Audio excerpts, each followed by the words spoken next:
So, Jack, the interest, as we said previously, is now in the who's going to qualify, which team is going to qualify for the Champions League. Yeah, all about the Champions League now. Yeah, it is, and we are now really in the business end of the year. Yeah, that's for sure. And a few games left.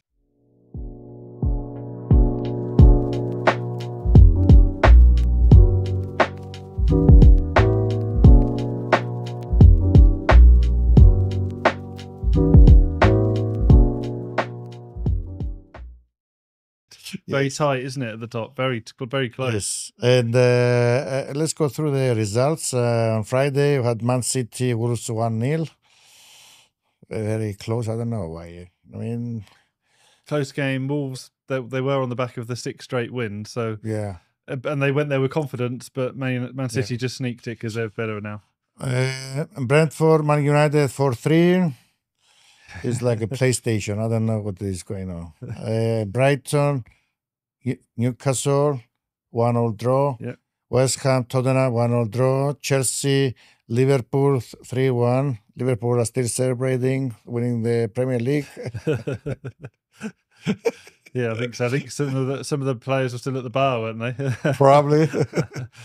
Yeah, but it's affecting the Champions League qualification. I know, annoying me. Aston Villa, Fulham, 1-0. Everton, Ipswich, 2-2. Leicester, Southampton, win for Leicester, 2-0. And Arsenal, Bournemouth, 1-2. Yeah. And,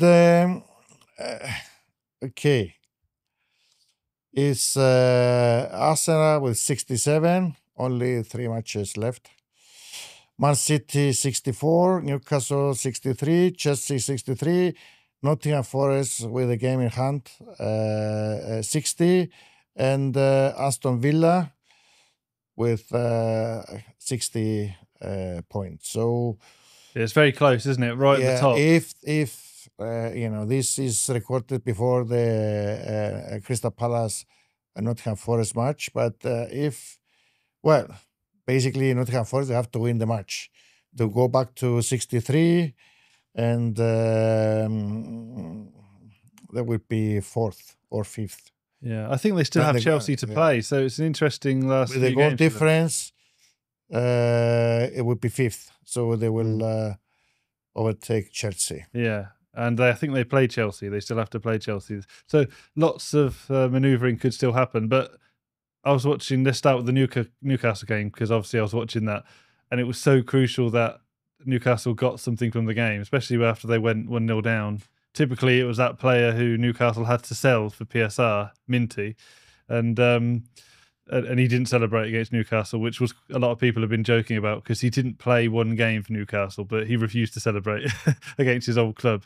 But yeah, finally, Newcastle got a penalty given for them, because there was 3 penalties. 2 were waved away after VAR. They were ruled out by VAR. And finally, Isak converted one that he was allowed to take. And I'll take a point away at Brighton. That was a difficult place to go always, especially for Newcastle, bad record. And they dumped us out of the FA Cup this season as well. So I'm glad we didn't lose to them again. But that was important, just to come away with something, especially away from home. Yeah, but all the teams are so close, so it looks like we'll go down to the wire. Yeah, every point counts at this stage, as you say. But next week it's Newcastle against Chelsea, so that's a huge match, and that could make or break who's going to finish, in the top, because in the top 5 as it is, because they're equal on points with Chelsea at the moment as well, and only one behind Chelsea as well. So one behind. But and now Man City. Now the thing is, you cannot rectify any mistakes. Yeah. You made the mistake, you cannot correct. They don't have any matches to. It's really, like you say, the business end. It really is just getting the results. Performances don't really matter that much. Just get the results, get the points. And Newcastle, where they are in the table, I mean, really impressive considering where we thought I thought they were going to finish in the top 4 because I predicted it, but considering where most pundits, most people, even yourself, you wouldn't have predicted Newcastle to be in the top 4 or top 5 at the end of the season, would you? At the start of the season. At the same time, Nottingham Forest were a third for so long, and now they might miss out. And Marinakis will not have to sell his shares because this is what everybody is talking about. He was a bit because hopeful, Olympiacos,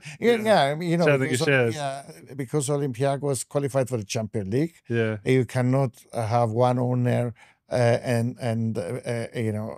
with two teams in the Champions League. So the way it's going for Marinakis, he needs to keep his Thursday nights free because it looks more likely they're going to be in the Europa League at the moment. I know they've got the game in hand.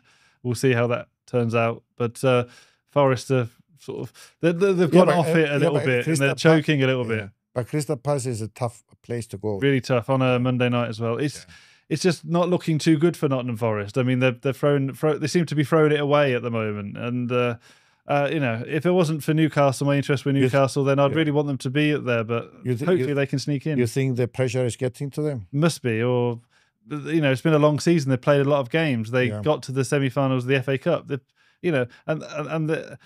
They had the injury to Wood, and then they've had, these players aren't used to the pressure of being at the top of the table, are they? They're probably more used to relegation pressure or lower mid-table pressure. Last year, they avoided the relegation in the last year. I suppose it's still pressure. It's just a different kind of pressure, isn't it? Because they're having to perform and keep those levels that they've shown for most of the season. I really hope they don't tail off. I think they'll probably get at least Europa League, but Villa are doing well as well. It's just so much. It's so tight. It's quite an exciting end. I mean, thank goodness we've got these European battles because, the league has been sewn up. The relegation is just gone weeks ago.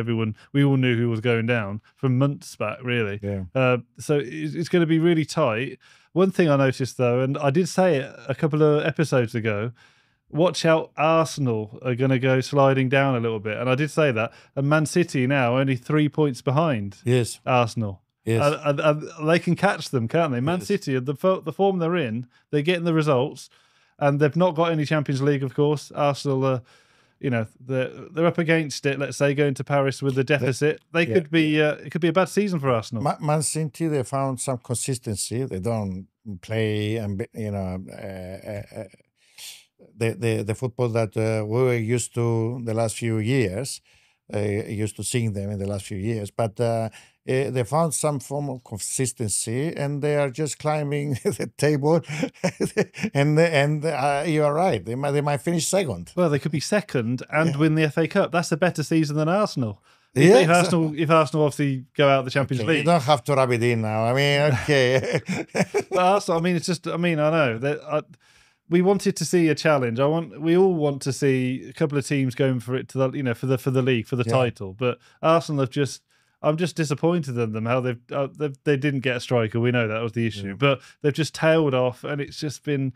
I mean, it's almost like it reminds me when Leicester won the Premier League and Tottenham were second for most of the season. They were the title rivals, and then they fell behind, and even towards the end of the season, and they finished third behind Arsenal. It's a bit like that, but Arsenal could finish behind Man City the way it's going. Yeah. But they might still keep ahead of them, but it's not looking good at the moment. What else do you want to discuss in the Premier League? Because I want to go to the European matches. Yeah. I'm sure you do. You want to talk about Europe. I mean, you don't really want to talk about the league, but. What is it to discuss about this 4-3 match, against Brentford? I mean, it was Brentford. They had to win, and United they were playing with some youngsters, and 4-3 was a good scoreline in the end for Man United because it could have been a lot worse. Yes. And you played a lot of youngsters, and all this, and Anana wasn't even in the squad. You're resting all these players, but it's still. I mean, 16 defeats. That's as many defeats as Liverpool, Arsenal, and Man City combined. That's just terrible. And he has to win the Europa League now, doesn't he? He has to, because otherwise it's absolutely shocking season. I know it's a fantastic result away at Bilbao, unbelievable, and you're probably going to play Tottenham in the final, a very poor Tottenham team, and you might win it. But it's so much pressure on these two games in the Europa League now. You're enjoying these, right? Well, Man United have had so much success for years, haven't they? You've been getting the champagne every season. Arsenal, Man United, No, I'm pumped because I want Newcastle to, you are pumped challenge. We won a trophy this season. No, it's good. It's good. It's good stick. But I know you can take it and you find the funny side. But it could be a very successful season if you win the Europa League, couldn't it? So could still be a really good season. Yeah, but the Spurs were a pocket side for us this season. But yeah, if you get in the Champions League this season, that's a miracle, isn't it? Absolute miracle. Definitely. No, we need the cash.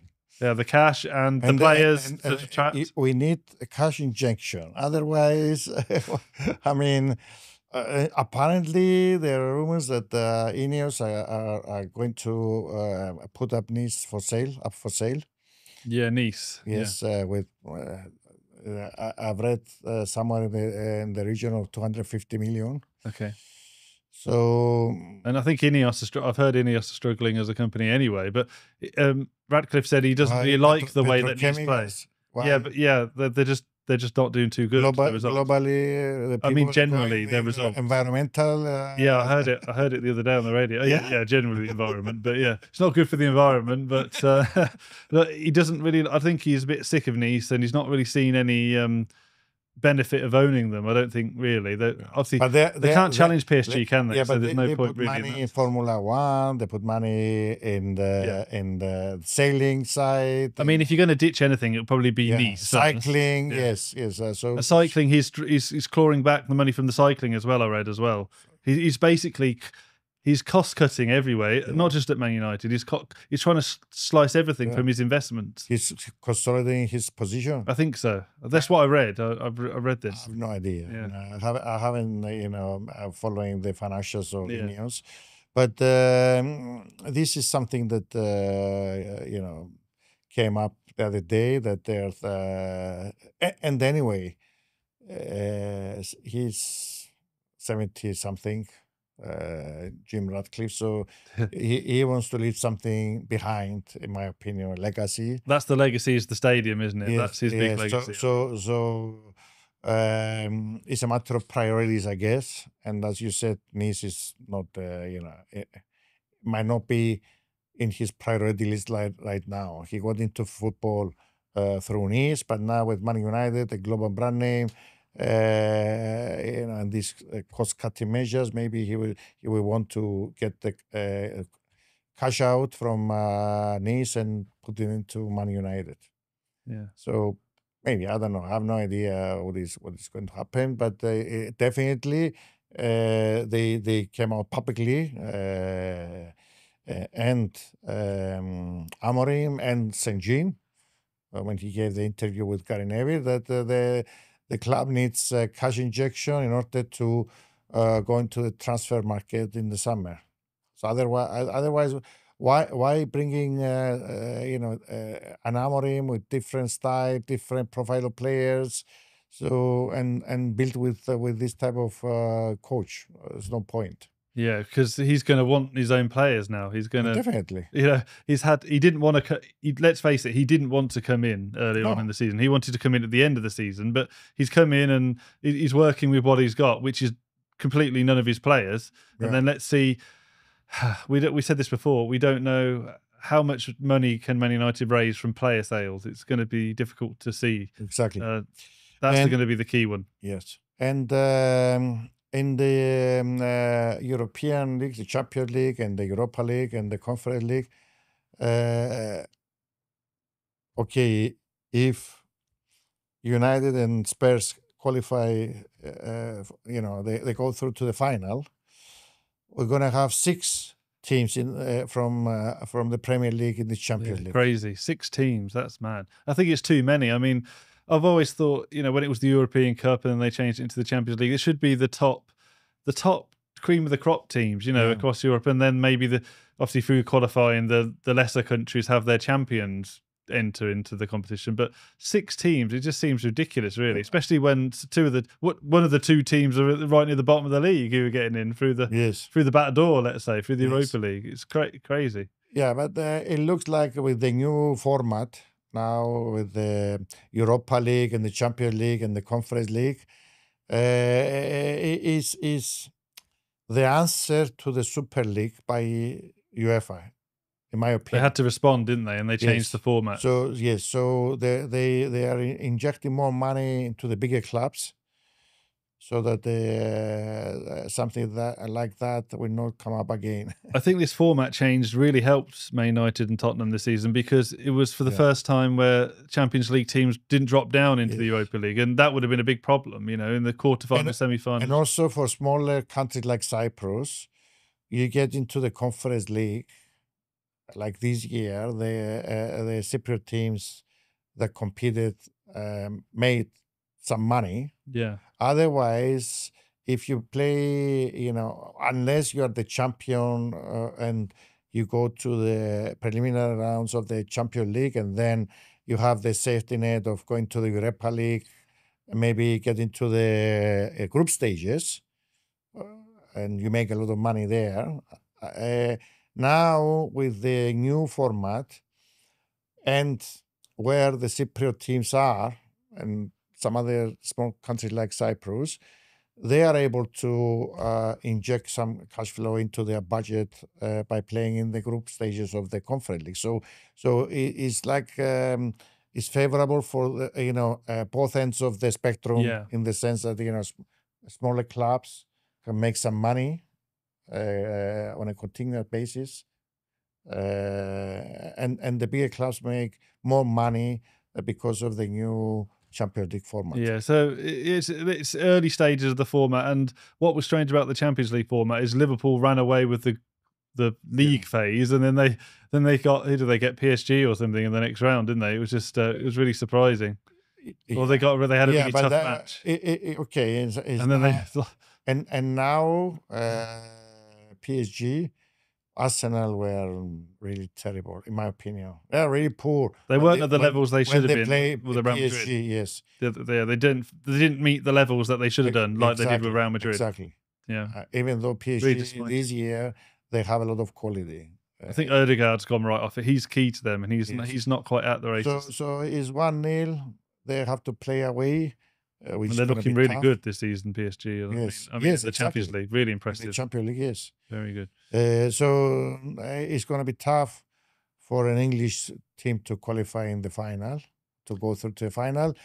In Europa League, it looks, that based on the first matches that we might have Man United Spurs. Of course, it's football, anything can happen. And in the Conference League, it looks like, actually, look from the beginning of the season that Chelsea were really too strong for that competition. Too strong for that competition, yeah. It was just embarrassing, the difference. I mean, I'm not surprised. They could just put out the third strength team and get to the final, I thought, in my opinion. But yeah, they've still got to turn up and play, and they've been to some interesting places, haven't they? It's been some strange away days for the Chelsea fans, going all over the place. But yeah, I'm sure they've enjoyed it all the way, and they got to coast to it. Surely it's got to be so easy for them to. Yes.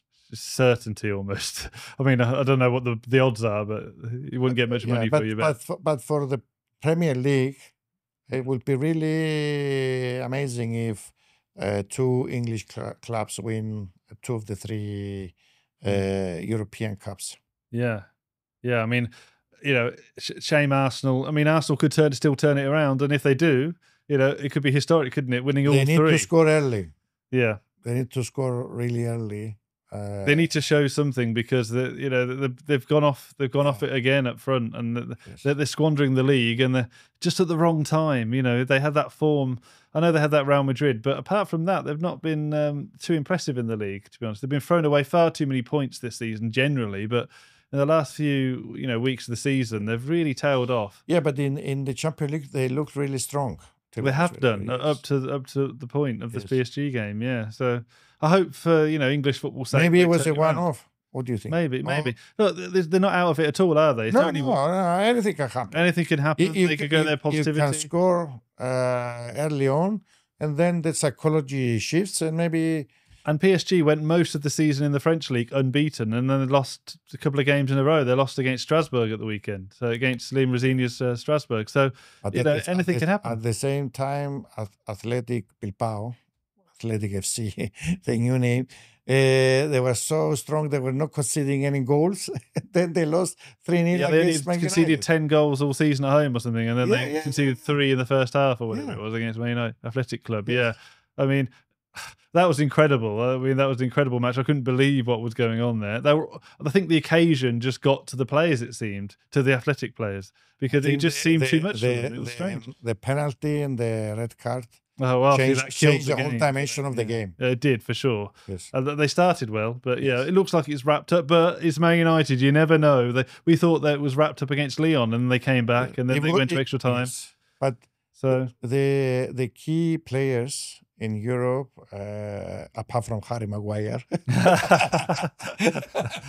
yeah, Harry Maguire, he's like a tricky winger. Yeah. That's fantastic. is Casemiro and Bruno Fernandes. Oh yeah, and Bruno Fernandes is the best player left in the competition by a mile. Yes. You know, he's the man for them. But Casemiro is a key player because his experience is vital in this competition. It's a And it slower shows. pace, isn't it? It's a slower pace in the Yes. Europa League, less intensity than the Premier League. He can get on the ball and control things a bit more and marshal that midfield. Perfect for him. He's Amorim changed his position. He's sitting in front of the center halves in this new formation. He's not further up where he has to do a lot of running, and he's been really pivotal in this run Yeah. in the Europa League. And Diallo's come back from injury at a good time as well. Obviously, he scored at the weekend. So he's another vital part of the machine as well, coming back. So it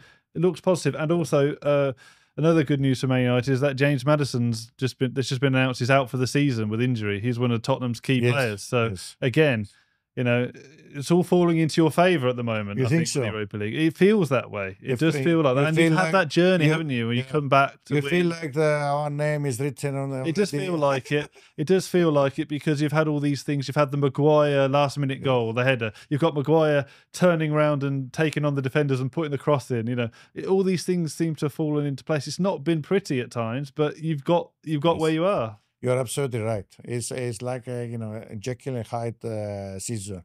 In the Premier League, you expect nothing.